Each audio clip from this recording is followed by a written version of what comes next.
दोस्तों, एक पति दृश्यम मूवी को देखकर अपनी पत्नी को मारने का प्लान बनाता है। 1 साल पहले वो प्लान बनाता है और जब वो उस प्लान को अंजाम देता है तो फिर अपनी पत्नी को गायब कर देता है। और दोस्तों, पुलिस को भी काफी दिन लग जाते हैं उस कातिल तक पहुंचने में।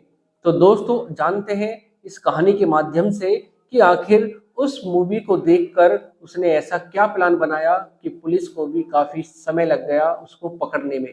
तो दोस्तों, अगर आप चैनल पर पहली बार हैं, चैनल को सब्सक्राइब करें, वीडियो को लाइक करें, शेयर करें और कमेंट करें, बेल आइकन जरूर दबाएं, जिससे कि मेरे आने वाली हर एक वीडियो आप तक पहुंच सके और आप क्राइम से रूबरू हो सके। तो दोस्तों, चलते हैं, जानते हैं शुरू से आखिर तक पूरी घटना को हर बार की तरह। नमस्कार दोस्तों, मैं अनुज आज आपके लिए जो एक कहानी ये घटना लेकर आया हूँ, ये है दोस्तों पुणे की। और पुणे में शिवाने में एक परिवार रहता है और जिसमें एक लड़का होता है जिसका नाम समीर होता है। समीर ऑटो गैराज चलाता है। उसकी पत्नी जो अंजलि होती है वो एक टीचर होती है। दोस्तों, उनके 2 बच्चे होते हैं, एक 5 साल का और एक 3 साल का। 26 अक्टूबर को अंजलि अपने घर से निकलती है। घर से निकलने के बाद वो शाम को वापस नहीं आती है। पति परेशान हो जाता है। बच्चे जब स्कूल से आते हैं तो वो भी मम्मी को पूछते हैं कि पापा मम्मी कहाँ पर हैं, लेकिन वो अपने बच्चों से कहता है कि आ जाएंगी, अभी पता नहीं कहाँ पर गई है, बाहर गई है, वो मार्केट गई है।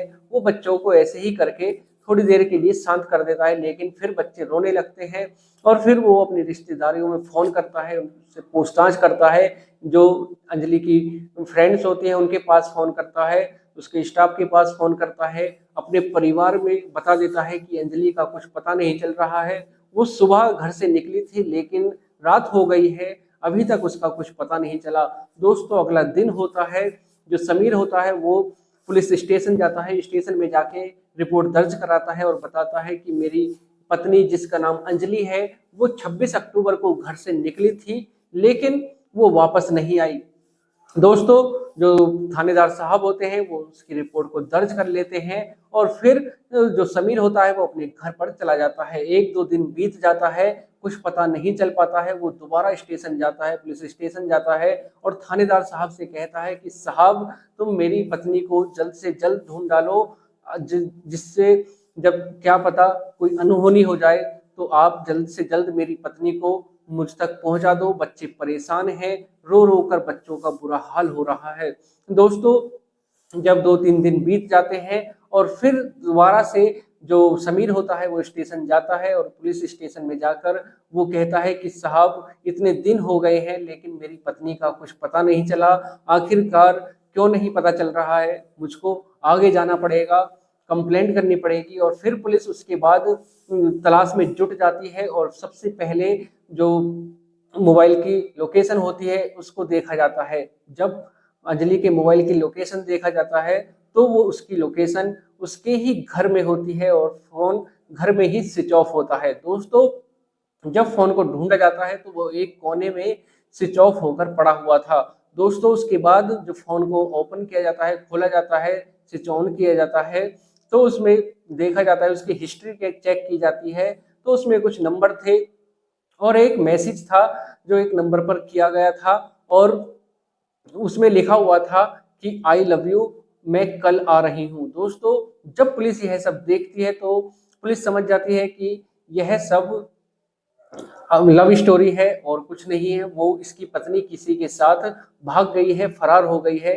लेकिन जो उसका समीर होता है, उसका पति होता है, वो कहता है कि साहब, जैसी भी है मेरी पत्नी को मुझ तक पहुंचा दो, उसकी तलाश करो, मेरे बच्चे परेशान हैं, मैं भी परेशान हो रहा हूं। और फिर दोस्तों, उसके बाद जो पुलिस होती है वो सोचती है कि क्यों ना एक बार जो सीसीटीवी कैमरे हैं इनको भी खंगाल लिया जाए। दोस्तों, उसके बाद जो उसमें जो फोन नंबर था उसको जब देखा जाता है तो पता चलता है कि ये तो समीर के दोस्त का ही नंबर है, उसी पर मैसेज किया गया है। दोस्तों, जब समीर के दोस्त को उठाया जाता है तो पता चलता है कि समीर ने ही वो मैसेज किया था, उससे थोड़ी देर के लिए उसका फोन मांगा था, उस पर मैसेज किया था और डिलीट कर दिए थे।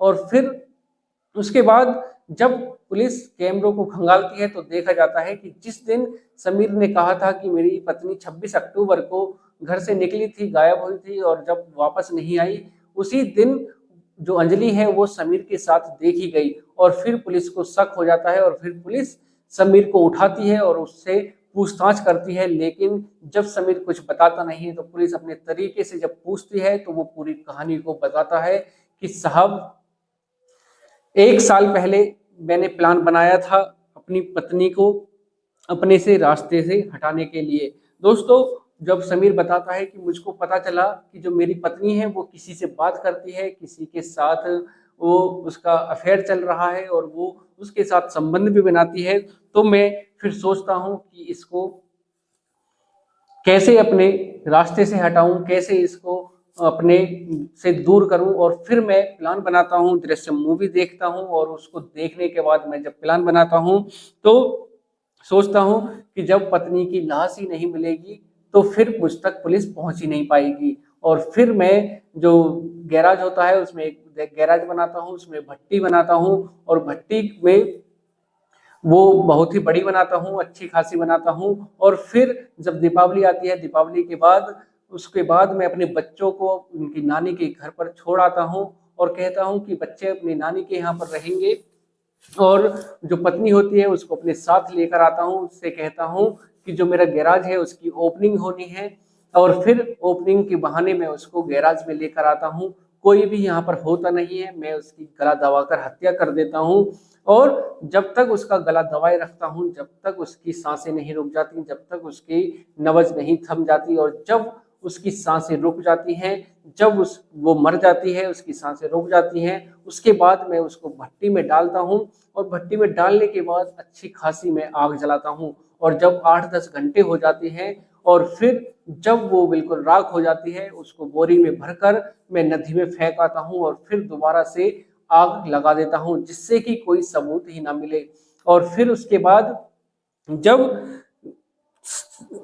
वो उस अपनी पत्नी को जलाकर नदी में फेंक आता है तो फिर दोस्तों सबको यही लगता है कि हाँ, उसकी पत्नी का किसी के साथ अफेयर था, इसलिए इसने अपनी पत्नी को मार दिया। लेकिन जो खुलासा होता है वो कुछ और ही होता है दोस्तों। जो समीर होता है उसका किसी और लड़की से अफेयर चल रहा था और उसने अपनी पत्नी को रास्ते से हटाने के लिए, जिससे कि वो रास्ते से हट जाए और वो उस लड़की से शादी कर ले। दोस्तों, जो अंजलि थी बहुत ही अच्छी थी, ठीक ठाक थी, उसका किसी से भी कोई संबंध नहीं था, ना ही कोई अफेयर था और बहुत ही अपनी पतिव्रता थी और वो अपने पति के अलावा किसी और से बातें भी नहीं करती थी। जो पता चलता है कि जो अंजलि थी बहुत ही शरीफ थी, किसी को नजर उठाकर भी वो नहीं देखती थी। लेकिन जो समीर था उसका पति, उसका किसी और से संबंध था और उसने अपने संबंध को और आगे बढ़ाने के लिए अपनी ही पत्नी का इतनी बेरहमी के साथ कत्ल कर दिया, हत्या कर दी और उसको भट्टी में जला दिया। दोस्तों, उस मूवी को देखकर उसने प्लान बनाया और प्लान बनाकर उस प्लान को अंजाम दिया और फिर पुलिस को भटकाता रहा कि मेरी पत्नी को ढूंढो, मेरी पत्नी की तलाश करो, मेरी पत्नी कहाँ पर है। और जब पुलिस तह तक पहुंच जाती है तो पता चलता है कि समीर ही कातिल है और समीर ने ही उसकी हत्या की है। और किस लिए की है वो, क्योंकि समीर उस पर इल्जाम लगा रहा था कि उसका किसी से अफेयर था, इसलिए उसको मार दिया। लेकिन जब पुलिस तलाश करती है, पुलिस अपने तह तक पहुंचती है तो पता चलता है कि समीर का किसी लड़की से अफेयर था, वो किसी लड़की के साथ रहता था और अपनी पत्नी को इसलिए उसने अपने रास्ते से हटा दिया, जिससे कि वो आसानी से अपनी जो प्रेमिका है उस तक पहुंच जाए, उससे शादी कर ले। तो दोस्तों, आज की जो एक कहानी है इसको सुनाने का उद्देश्य किसी को परेशान करना नहीं, किसी का दिल दुखाना नहीं, बल्कि आपको जागरूक करना है, सचेत करना है, सावधान करना है। सतर्क रहे, सावधान रहे, सुरक्षित रहे। मिलते हैं एक और वीडियो के साथ। दोस्तों, आज के लिए सिर्फ इतना ही। अगर आप चैनल पर पहली बार हैं, चैनल को सब्सक्राइब करें, वीडियो को लाइक करें, शेयर करें और कमेंट करें। बेल आइकन जरूर दबाएं जिससे कि मेरे आने वाली हर एक वीडियो आप तक पहुंच सके और आप किसी प्रकार क्राइम से रूबरू हो सके। तो दोस्तों, मिलते हैं एक और घटना के साथ। आज के लिए सिर्फ इतना ही। नमस्कार, जय श्री श्याम।